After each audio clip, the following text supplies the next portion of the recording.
আসসালামু আলাইকুম। Hi guys, চলে এলাম একটা নতুন একটা ভিডিও নিয়ে। তো আজকে করব বেগুনের রেসিপি। তো বেগুনের রেসিপি করতে হলে পরে আপনাকে লবণ দেওয়া জলে বেগুনগুলো চুবিয়ে রাখতে হবে। ফার্স্টেই দেখে নিয়েছেন। তো এখানে আমি কিছু মশলাগুলো গ্রেট করব। আগেই দেখে নিলেন কি কি সামগ্রী ছিল। আর হ্যাঁ, বেগুনগুলো লবণ জলে 5 মিনিট রাখতে হবে। আর হ্যাঁ, আপনাদের সাথে কিছু কথা ছিল যে আপনারা অনেকেই ভিডিও দেখছেন কিন্তু সাবস্ক্রাইব করছেন না। Please subscribe me.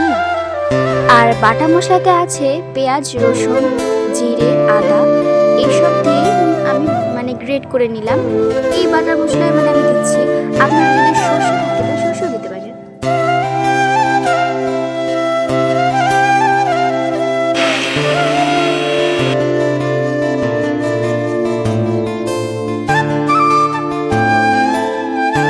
মশলা করা কমপ্লিট। আর আমি রান্নাতে কি কি দিচ্ছি অবশ্যই দেখতে থাকুন।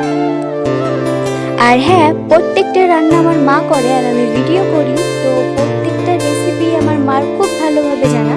তো কেমন লাগে আপনারা অবশ্যই কমেন্ট করবেন আর বাড়িতে করে দেখবেন এটা কেমন খেতে হয়েছে বা কেমন ভালো লেগেছে।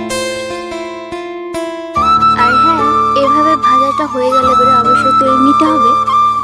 আর হ্যাঁ, এটা অবশ্যই মনে রাখবেন, যটা বেগুন নিতে হবে নিবেন বা তটাই ডিম নিতে হবে, ঠিক আছে?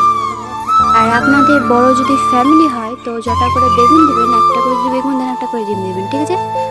ডিমের পরিমাণটা বেগুনের চেয়ে বেশি লাগবে। আর আমি এখানে যটা বেগুন নিয়েছি তটাই ডিম নিয়েছি।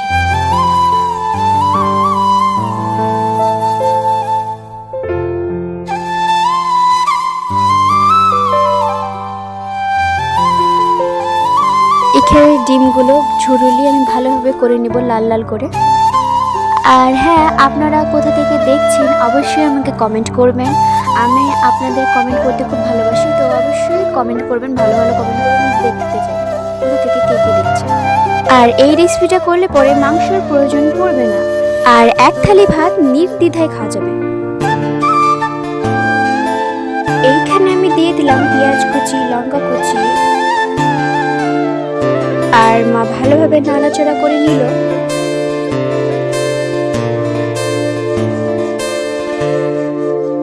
আর তার মধ্যে চলে এলো 5 ফোড়ন।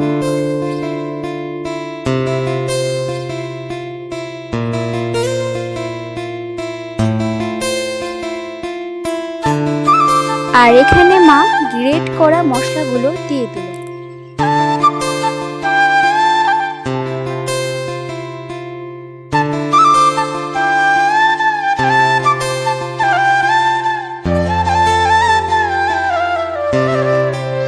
আর ভালোভাবে নাড়াচাড়া করে নিল।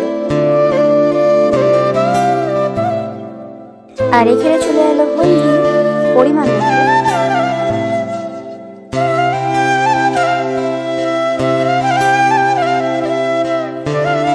আর স্বাদ মতো লবণ।